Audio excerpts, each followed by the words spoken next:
My little sister just got pregnant. I'm convinced my dad had something to do with it. I remember the nights where I would hear my sister moaning and crying in her room. I would try to get out and help her, but my dad would always put something in front of my door. But after I saw the offspring, I'm horrified to say the least. Ellen was a quiet girl, senior in high school, straight B's, didn't really go on dates, didn't even really talk to boys. She has friends, sure, but not many of the male variety. She told me while I was reading in my room, in her hands was clutching the positive pregnancy test. She was crying. I felt stunned. I didn't ask about the father. It didn't really cross my mind at the time. I just hugged her after the stun faded and told her we'd be okay. I went with her to tell our parents. Mom immediately burst into tears, sobbing and shaking her head. My father went quiet, face going a few shades paler. Then he spoke up. "Why are you lying to us like this?" Ellen started to cry again as she shook her head. I'm not lying. Shut up!" My dad slapped the pregnancy test from her hand and stuck his finger in her face, his voice raising to a shout. "I taught you better to lie to us. What is this, you trying to hide your grades from us?" I didn't know how to react to that. Ellen just sobbed and ran back to her bedroom, slamming the door shut. My dad turned his rage on me next. "Did you put her up to this? Do you think this is funny?" I bolted next. I'd never seen my dad this angry, and I didn't want to bear the brunt of his anger. I figured when they'd calm down, they'd see reason and help Ellen cope with what was happening.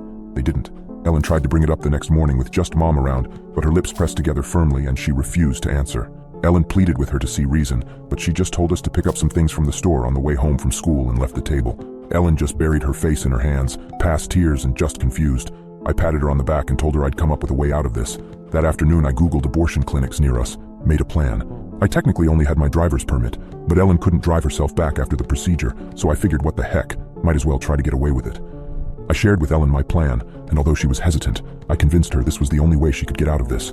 When we attempted to go out for ice cream the next afternoon, Dad stopped us.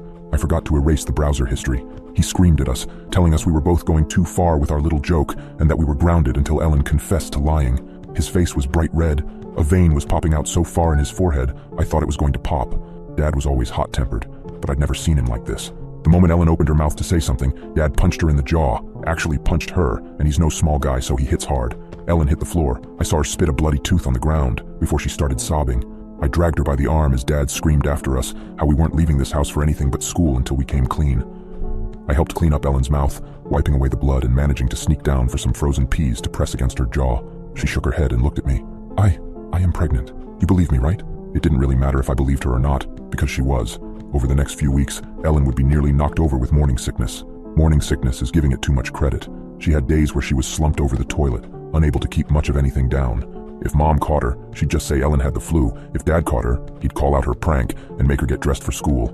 It was hell, actual hell, and I could only stand by and watch. Ellen wasn't sent to the doctor for prenatal care. I did my best with school computers to research how to help, but the help of a 15-year-old isn't exactly much help. I wasn't a medical professional after all, and that's what she needed. As her belly swelled, Ellen became a joke of the school. Rumors spread about how she slept with one of the teachers to pass her class, or that she had no idea who the father was because she'd been fucked by anyone who would take her. To her credit, Ellen didn't ever respond to these rumors. She'd just simply carry on with how she had. I think sometimes even Ellen would doubt her own pregnancy. I'd catch her staring at the mirror, running her hands over the bump with the most quizzical expression, like she had no idea what was really in there. And no, the baby bump didn't convince my parents either. My mother began to restrict Ellen's food intake, saying that she really needed to watch her weight, even though Ellen had probably never been above 100 pounds her entire life. It was incredibly messed up to have to sneak her food every night so she wouldn't be starving. Sometimes it'd be leftover lasagna from dinner.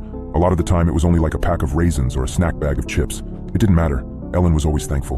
Despite our screwed up situation, it did help me and my sister grow closer. We were just that difference in age that it wasn't easy for us to really bond, but I was the only one that really stuck with her.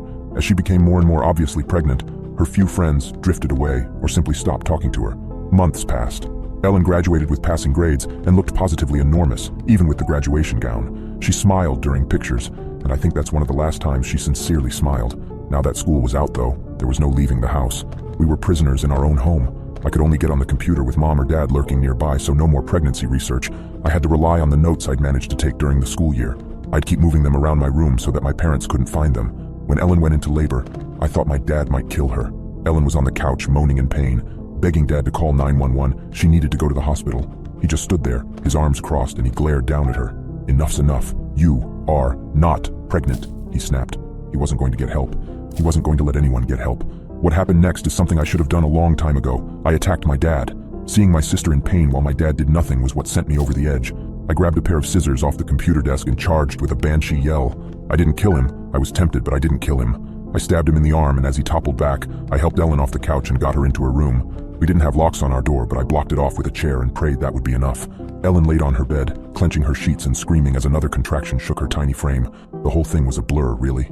I held my sister's hand until she nearly crushed it. I got her old baby blanket out of the closet, and I told her that she could do this. Her screams shook the windows, at least I thought it was her screams shaking the windows, but I realized that the house was shaking. I remember thinking that this would be the time for an earthquake when I realized it was time to catch the baby. My niece was so tiny, so still. Her skin was tinted blue, and I thought she was dead, until she opened her mouth and cried. My sister looked up at me, her face white as a sheet and covered in sweat. I did my best to clean off the baby and wrapped her in the blanket, handing her to my sister, and smiled. I heard footsteps behind me, and I felt the hair on the back of my neck stand up. Had my dad gotten in during the insanity? I turned around. I can't quite describe what was behind me, only that it was tall. Its head brushed the ceiling. The room seemed to grow dark with its presence, its features hidden by a black cloak that brushed the floor. I nearly jumped out of my skin when it spoke, its voice low and ominous. "Is the child healthy?" it asked. I gulped. I think so." My sister looked up and relief poured over her face. "You're here. I thought you wouldn't make it," she said, a true smile crossing her face. "I wouldn't forget you." The creature crossed to the bed and gingerly picked up my sister. I caught a glimpse of what was under the cloak's hood. Strangely, I think he was rather beautiful, with dusky blue features and eyes pure black. He nodded at me. "She'll carry a form of your name, child, and for your kindness." He pulled a small pouch from his pocket, setting it in my hand. I undid the string and sparkling gold pieces poured into my hand. The strange man walked to the closet, opening it up. I could hear my niece squall, and my sister excitedly tell the stranger how happy she was to see him. The door closed behind him. I got to my feet and opened it up. There was nothing there, except for a few of my sister's dresses and some mismatched shoes. I sank to the floor, wrapping my arms around myself and allowing myself to cry as my dad finally broke in. I've never seen my sister again, although sometimes late at night, I can see a small child peering in from my closet. She has my sister's eyes.